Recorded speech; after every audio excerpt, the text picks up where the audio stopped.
c'est que nous n'avons plus peur d'eux.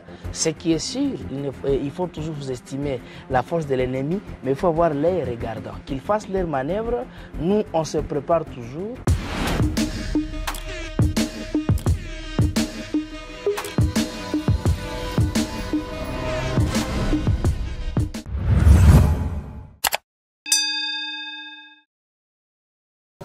Bonjour très chers téléspectateurs, bienvenue sur Kivu Morning Post. Nous sommes le 21 février 2024, nous nous retrouvons dans l'Est de la République démocratique du Congo. Nous sommes dans des cryptages, comme chaque semaine, nous retrouvons un acteur clé de la scène politique et sécuritaire du Nord Kivu pour parler actualité. Et comme l'actualité l'exige aujourd'hui, nous allons parler avec Espoir Aspirine, qui est l'un des grands activistes de la province du Nord Kivu. Ensemble, nous allons parler de cette désignation de Chikoshi Tambwe comme commandant des opérations Axe Nord, Rwindi. Nous sommes au Nord Kivu pendant cette période où la République démocratique du Congo est agressée par le Rwanda via le supplétif du M23. À part ça, nous parlerons également de cet accord signé entre le Rwanda et l'Union européenne autour de certaines matières premières qui sont rares et beaucoup d'autres sujets, mesdames, mesdemoiselles et messieurs. L'occasion pour vous de vous abonner, de laisser juste un petit commentaire sur votre chaîne et on se retrouve après. Il est avec nous sur ce plateau de Kivu Morning Post. Espoir Aspirine, bonjour. Bonjour à monsieur les journalistes, bonjour à tous les téléspectateurs, bonjour à tous ceux-là qui se battent pour que la RDC puisse recouvrer sa totale souveraineté. Alors, nous nous retrouvons dans la partie est de la République démocratique du Congo. Lundi soir, le chef de l'État lundi soir, il y a eu désignation de Chikoshi Tambwe comme commandant des opérations Axe Nord en province du Nord Kivu. Comment vous avez accueilli cette nomination de Chikoshi Tambwe? En fait, pour nous, Chiko n'est pas nouveau. Et comme vous le savez, tous nous avions vu ce qu'il avait fait quand il était ici aux opérations. Et nous sommes sûrs et certains que ce n'est pas un garçon de petit chemin qui a été nommé. C'est un grand combattant et je pense peut-être qu'il va faire mieux puisque, comme vous le savez, lorsque la République est agressée, tous nous sommes obligés de mettre notre savoir au service de la République. Normalement, c'est là qui sont promis ou bien ceux-là à qui on a confié ces tâches, ils doivent le faire avec bravoure, courage et véhémence. Alors, lorsque nous voyons cette nomination, certes, qu'il y a Falsi Kabwe qui reste jusque-là aux opérations dans le Nord Kivu et le Sud Kivu, est-ce que ce n'est pas une nomination de trop au compte tenu de la situation actuelle où les gens sont en train de dénoncer cette lourdeur de commandement au centre de forces armées de la RDC? En fait, pour nous, ce qui est sûr, comme vous le savez, nous sommes des civils, quoique les souverains primaires. Mais quand nous essayons de voir ce qui se passe, nous on se demande, mais nous n'avons jamais vécu ça, c'est que nous sommes en train de vivre aujourd'hui. Nous sommes nés dans cette République, grandis dans cette République, c'est que nous avions essayé quand même de comprendre l'histoire et le fonctionnement, que ce soit de l'armée, de la police et de la classe politique. Nous n'avions jamais vu cette multitude de généraux au Nord Kivu, mais cela laisse aux gens, ceux-là qui pensent que les autorités ont fini par comprendre qu'au Nord Kivu, qu'il n'y a que les richesses qui causent qu'on envoie à tous ces généraux. Je parie que même chez eux, ils ont fêté. Mais aussi, comme vous le savez, monsieur le journaliste, moi je pense, c'est aussi, quoi que ça dérange, puisque, attendez, la ville de Goma, moins de 90 km², on peut compter plus de 6 à 7 généraux, ça c'est de trop. Et l'opération, aujourd'hui, nous ne savons pas qui commande, qui fait quoi, à qui on a confié sa commission. Et je pense que même les militaires ont aussi du mal à savoir devant les ordres de qui. Faut-il se courber ou faut-il se plier? Exactement. Mais aussi, je pense, la stratégie a été modifiée, a été changée. C'est par le simple fait qu'il y a maintenant un commandant qui est des opérations Axe Rwindi, c'est que c'est Axe Rutshuru, disons, et il y a un commandant à Axe Goma, Massissi. Peut-être aussi c'est pour anéantir la force de l'ennemi, puisque ça va permettre qu'à ce que l'ennemi soit en débandade. Et puis peut-être essayer aussi de casser cette lourdeur administrative, surtout en termes de donner les ordres, parce qu'il faudrait par exemple un commandant qui est sur le champ des opérations à Massissi, qui puisse donner d'ordre alors qu'il y a d'autres militaires qui sont à Rutshuru. Je pense que peut-être c'est dans cette philosophie. Je crois que ça ne peut pas être dans cette philosophie puisqu'il y a toute une chaîne de commandes et je pense que tout le monde connaît devant qui il peut répondre. Mais aussi, je crois que les commandants suprêmes restent les mêmes. Moi, je crois que c'est tout simplement vouloir éparpiller la force de l'ennemi. Mais aussi, ça peut être dans ce sens de savoir normalement, puisque comme vous le savez, nous entendons de défection en défection du jour le jour, c'est que cela va permettre que les commandants soient proches des troupes qu'ils commandent. Puisque souvent nous voyons le général Chico, le général Fall Sikabwe, amateur du bureau, c'est quelqu'un qui aime beaucoup de bureau, il n'est pas un homme de terrain.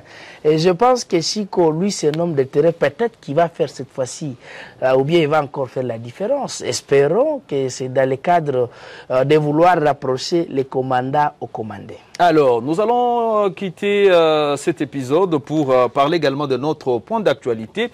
Les acteurs de la société civile du territoire de Nyiragongo ont alerté l'opinion nationale qu'internationale autour d'un renforcement des militaires rwandais le long de la frontière entre la République démocratique du Congo et le Rwanda. Là, j'évoque les villes de Gisenyi et de Goma. On parle d'un renforcement depuis la petite barrière jusqu'au bloc 11. Je ne sais pas, vous, en tant qu'activiste, comment vous avez accueilli cette alerte, tout en précisant que les militaires rwandais sont accompagnés par des forces polonaises. Mais alors, en fait, comme vous le savez, la Pologne et le Rwanda, ils ont fait des accords. Ils ont signé les accords militaires. Et le Rwanda va payer la Pologne sur base des minerais. Et c'est comme ça qu'ils vont leur payer. Et c'est comme des mercenaires. Ils ont payé les Polonais. Malheureusement, c'est tout un gouvernement qui a signé les accords. C'est que les deux agresseurs, ils n'ont signé que des accords entre eux. Mais aussi du fait que l'armée rwandaise soit en mouvement sur leur territoire, moi personnellement, ça ne me regarde pas. Ils sont chez eux et ils ne peuvent que s'organiser chez eux. Ça reste chez nous. Qu'est-ce que nous on fait? Nous sommes ailleurs, mais quand vous regardez le comportement de certaines autorités, quand vous regardez le comportement de certains officiers, vous n'allez pas vous rendre compte que nous sommes un pays ailleurs. Imaginez, nous, la population, nous avions alerté à travers les collègues de la société civile de Nyiragongo, mais quand nous regardons sur notre frontière, rien n'est fait.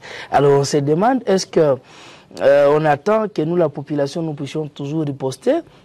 Ou bien il est faux puisqu'ils ne font plus aussi tout publier et comme la technologie avance, peut-être que nos autorités ont mis aussi un système en place. Mais si on peut voir très bien, ça me rappelle encore les événements malheureux du 30 août. Oui. Comment est-ce que nos compatriotes Wazalendo ici à Nyabushongo étaient massacrés tout simplement puisqu'il y a eu le mouvement sur la frontière du côté Rwanda. Je crois que cette alerte valait son pesant d'or, mais ça doit normalement interpeller les autorités. Les autorités ne doivent pas prendre les alertes que nous donnons, nous, la population civile, comme un coup de pédalo. Ça décourage un peu.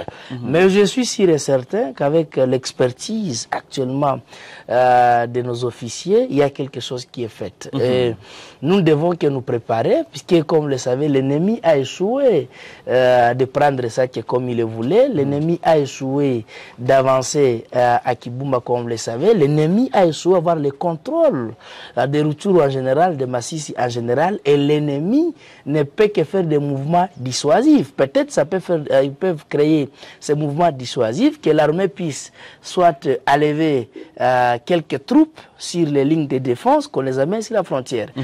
Mais je crois que les autorités analysent leurs mouvements et comme nous avons l'œil sur leurs mouvements, ça ne peut pas nous intimider. Donc cette présence polonaise ne peut pas quand même faire peur à une armée comme le FARDC? Ça ne peut pas faire peur et aussi les gens doivent comprendre, la population congolaise, moi je ne jette que les fleurs à la population puisque nous avions si résisté face à cette agression, nous allons maintenant dans le désert et la population résiste à côté de son armée. C'est que nous n'avons plus peur d'eux. Ce qui est sûr, il faut toujours estimer la force de l'ennemi, mais il faut avoir l'œil regardant. Qu'ils fassent leurs manœuvres, nous on se prépare toujours. Ce qui est sûr, on ne peut pas attendre qu'on puisse nous attaquer pour que nous puissions nous préparer. La guerre, c'est des surprises. Et je crois que c'est le Congo qui surprendra cette fois-ci les ennemis. Alors, abordons la dernière ligne droite de cette émission.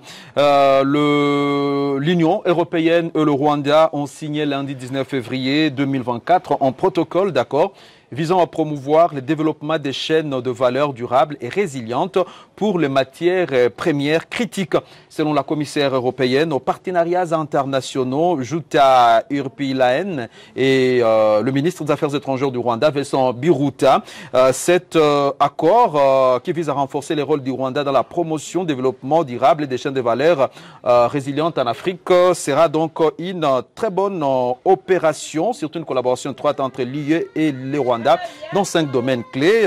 Alors, vous, en apprenant la signature de cet accord entre l'Union européenne et le Rwanda sur les chaînes de valeur durables pour les matières premières, est-ce que ça vous a inquiété? En fait, moi, comme vous le savez, l'histoire est douloureuse. Vous vous rappellerez avec moi comment est-ce que le Rwanda avait influencé pour que les matières premières de la RDC soient déclarées minerais de sang. Et à cette époque, le Rwanda avait encore signé les accords non seulement avec l'Union européenne, mais avait signé encore les accords avec les États-Unis. C'est que lorsque ce qu'ils avaient volé comme réserve diminue chez eux, ils font tout ce qu'il faut pour qu'il y ait une situation qui va imposer à ces partenaires de se retirer du Congo pour s'installer chez eux. Et lorsqu'ils ont signé ces accords, quand moi j'ai entendu les minerais sur lesquels ils ont signé, mais je me dis, apparemment l'Union européenne, ils ne jurent que mettre le feu dans la région des Galates. Apparemment l'Union européenne, ils ne jurent qu'au soutien indéfectible à cette guerre d'agression qui décime les gens au Congo. Les Rwandais, c'est même blanc. C'est eux qui avaient dit qu'au Rwanda il n'y a pas de coltan, voyez-vous. Ces mêmes blancs avaient dit qu'au Rwanda il n'y a pas de lithium. Ces mêmes blancs, ils ont produit des rapports. Et d'ailleurs, les Américains, ils ont produit des rapports sur une grande réserve du coltan et de lithium au Congo. Et moi, je crois qu'ils ont compris que les Congolais, aujourd'hui, ils ne dorment plus. Et comme les Congolais sont éveillés, ils deviennent de plus en plus exigeants face à les ressources. Et les Congolais veulent actuellement profiter de nos ressources. Et maintenant, quelle est la politique qu'il faut faire? Il faut faire une politique. Et la politique, c'est laquelle? C'est que ils vont signer des accords avec les Rwandais.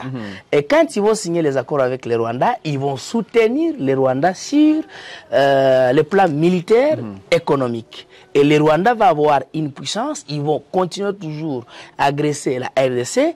Il y aura cette guerre qui va accroître son allure. Et comme il y aura la crudescence de la cruauté et de la guerre, chez nous, ils vont déclarer encore une fois nos minerais de sang. Et lorsqu'ils vont déclarer ça, c'est qu'on n'aura plus de personnes qui vont acheter. Comme l'économie de la RDC, ça compte aussi sur nos minerais. Du coup, ils vont créer des voleurs au sein de la fonction publique. Ils vont créer des voleurs au sein des services de sécurité et de renseignement. Ils vont commencer à voler les minerais et les minerais traversent jusqu'au Rwanda. Et comme les comptoiristes vont fuir le Rwanda, ils vont s'installer chez eux au Rwanda. Et quand ils vont s'installer chez eux, ici il y aura un bas prix. Parce qu'il n'y a pas de marché. Il n'y a pas de marché. Et comme là, il y a des marchés, ils vont rehausser le prix.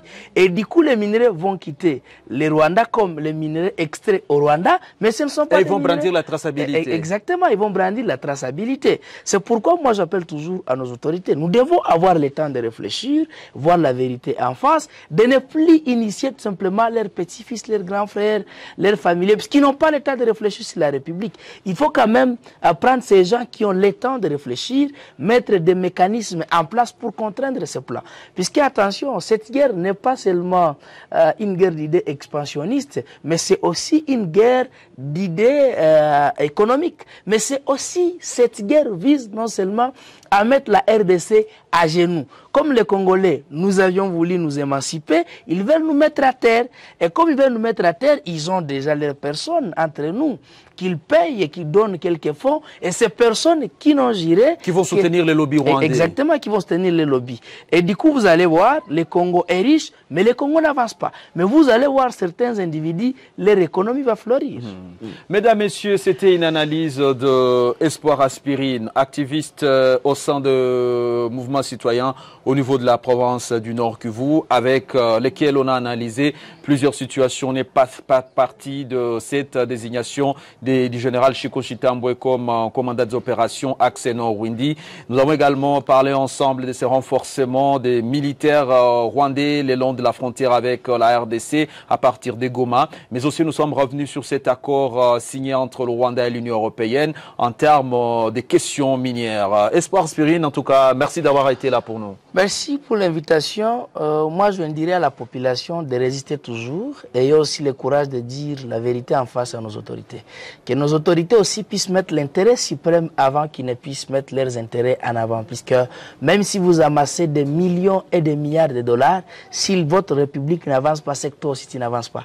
Tous unissons-nous, puisque cette guerre, normalement, doit être la dernière guerre que la RDC devrait mener. Et si on ne comprend pas que nous avons un devoir majeur, tous, de contribuer à la défense de la patrie, c'est que tous, nous allons mourir ensemble comme des idiots. C'est la fin de cette émission. Merci de l'avoir suivi avec plaisir. Je vous retrouve très prochainement sur Kivu Morning Post.